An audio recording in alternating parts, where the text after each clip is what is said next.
Olá pessoal, estamos inaugurando aqui uma playlist chamada Um Livro, onde a gente vai comentar sobre um livro. Não é análise crítica, não é resenha crítica, não é análise em profundidade sobre fatos históricos, políticos e econômicos. É só um comentário mesmo sobre um livro, e o primeiro deles é O Crepúsculo da Democracia, como o autoritarismo seduz e as amizades são desfeitas em nome da política, da escritora e jornalista Anne Applebaum. Essa escritora tem outras duas obras muito importantes. O primeiro delas é Gulag, uma história, que venceu o prêmio Pulitzer de não ficção de 2004. Não confundir o Gulag, uma história, com o Arquipélago Gulag, do Alexander Solzhenitsyn. Esse aqui que é Prêmio de Literatura de 1970. Esse é um livraço, eu li agora na pandemia, está todo marcado. O segundo livro de Anne Applebaum é Fome Vermelha. Também é um livro bastante grossinho. A Guerra de Stalin na Ucrânia, a Fome Vermelha. Ou seja, a gente está falando de um livro de uma autora que tem se dedicado a escrever sobre o comunismo e sobre a sociedade europeia, principalmente do leste europeu. Atualmente ela é editora da revista The Economist, mas já passou pelo conselho editorial do The Washington Post, já foi da Daily Telegraph, do Sunday Telegraph. Então, ou seja, é alguém muito importante nesse meio jornalístico mundial, não é alguém restrito a um país. Anne Applebaum tem mestrado em Relações Internacionais. Como ela mesma se posiciona, é alguém que está mais ao centro, e ela pertence ao ciclo lá nos Estados Unidos dos republicanos, não os republicanos Trump, muito pelo contrário, ela é muito crítica ao Trump, e esse livro, inclusive, é um livro que critica, sobretudo, o extremismo de direita, e o Trump é um desses expoentes. É importante lembrar que o marido dela é um polonês que em 1999 chegou a ocupar o cargo de vice-ministro do interior de um governo de centro-direita na Polônia. Esse livro é publicado em 2020 e ele chega no Brasil já no início agora de 2021. É um livro curto, com pouco mais de 150 páginas, dividido em 6 capítulos. É um livro fácil de ler, é um livro de cabeceira. Bom, mas por que o livro então? A autora diz que a Polônia se tornou a sociedade mais polarizada da Europa. Algumas pessoas passaram a apoiar um partido radical de direita chamado Lei e Justiça, que já está há algum tempo atuando na Polônia e que agora concentra mais poderes. A partir de 2015, por exemplo, o Lei e Justiça vai violar a Constituição, por exemplo, vai indicar juízes de forma inadequada para um tribunal constitucional, vai controlar a TV estatal, substituindo apresentadores experientes por novos comunicadores, principalmente para fazer propaganda pró-partido. É óbvio que a gente está falando de uma TV estatal, mas a TV não é do partido. Essa é a crítica da autora.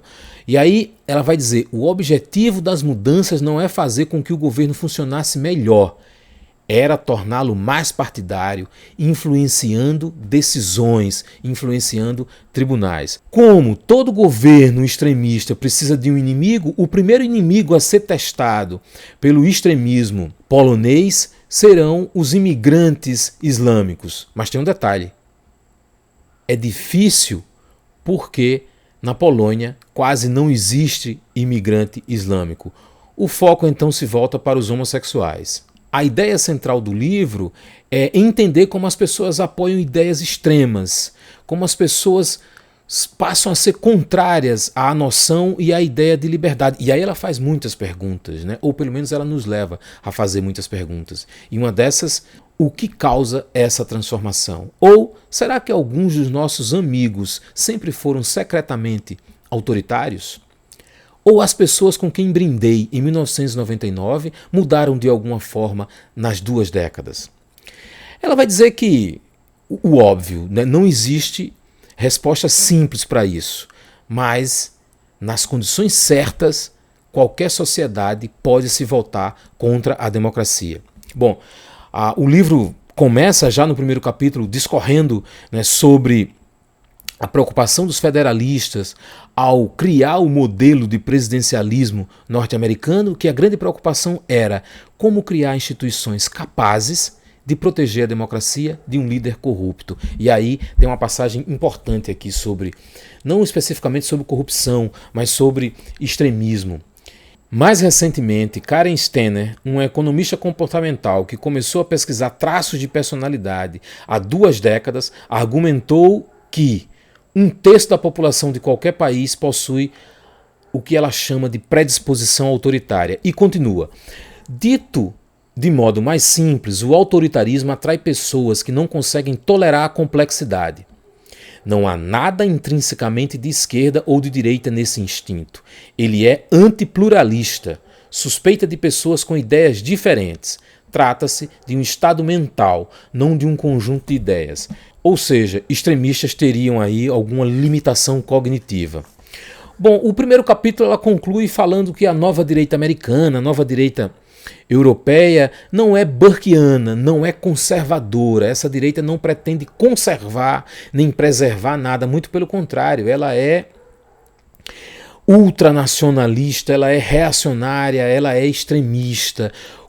E isso alguns pesquisadores já apontaram nessa direção. O segundo capítulo se chama Como os Demagogos Vencem. Olha, eu não vou fazer aqui capítulo por capítulo, ficaria longo e muito chato. Eu só chamei a atenção no segundo capítulo por conta do tema demagogo. Veja, demagogia não é um termo que nós utilizamos muito atualmente. Nós costumamos, ou aprendemos a usar mais recentemente, o termo populista.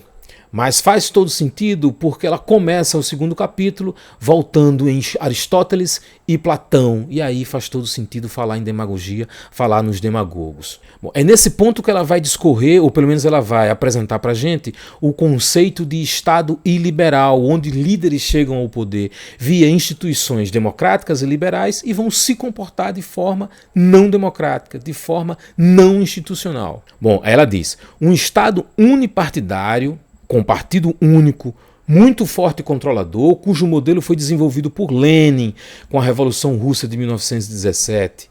Esse é o modelo mais usado pelos autocratas de hoje em dia, com exemplo da Venezuela, Zimbábue, China, a própria Rússia. Atualmente, não é mais com a ideologia totalmente desenvolvida, com violência, polícia e terror nas ruas. Novo comportamento ultranacionalista de direita, sobretudo na Europa, eles incentivam os seus seguidores, principalmente nas redes sociais, a fim de que mostre força. E depois essas pessoas seguem suas vidas. Outra coisa muito interessante do livro é a forma como ela cita, que algumas pessoas, ou como ela fala de algumas pessoas, como essas pessoas migraram para posições de centro ou conservadora, para alguma posição extremistas, defensoras de teoria da conspiração, e aí ela cita o nome das pessoas, que são pessoas que participavam do seu ciclo pessoal, pessoas que frequentavam a casa dela. É a partir dessas pessoas, talvez, que ela esteja se preocupando em tentar entender como o extremismo, como o autoritarismo seduziu essas pessoas. De forma mais ampliada, esse é um livro que traz boas perguntas. Por exemplo, o que explica os regimes que caminham para o autoritarismo na Europa Oriental? A resposta que tem mais força seria de que a democracia europeia tem algum tipo de problema oriental, exclusivo dos antigos regimes comunistas, uma espécie de ressaca depois da queda do Muro de Berlim de 1989. E ela diz que essa não é a resposta adequada, porque esses movimentos são novos. Não houve onda autoritária nacionalista ou antidemocrática na Europa Central após 1989, à exceção da Iugoslávia. Vou dar um salto aqui para trazer mais uma passagem de Karen Stenner. Ela vai dizer o seguinte: predisposição autoritária não é exatamente a mesma coisa que ter a mente fechada. É mais correto descrever como uma mente simplista. As pessoas frequentemente são atraídas pelas ideias autoritárias porque ficam incomodadas com a complexidade. Preguiça ou limitação cognitiva. Bom, esse é um livro que tem muitas discussões, passa pela Espanha do Vox, passa pela Inglaterra do Boris Johnson, passa pelos Estados Unidos de Trump, inclusive as relações entre esses países, faz algumas breves discussões sobre redes sociais, como o papel da Cambridge Analytica nas eleições dos Estados Unidos, nas eleições que elegeram Trump.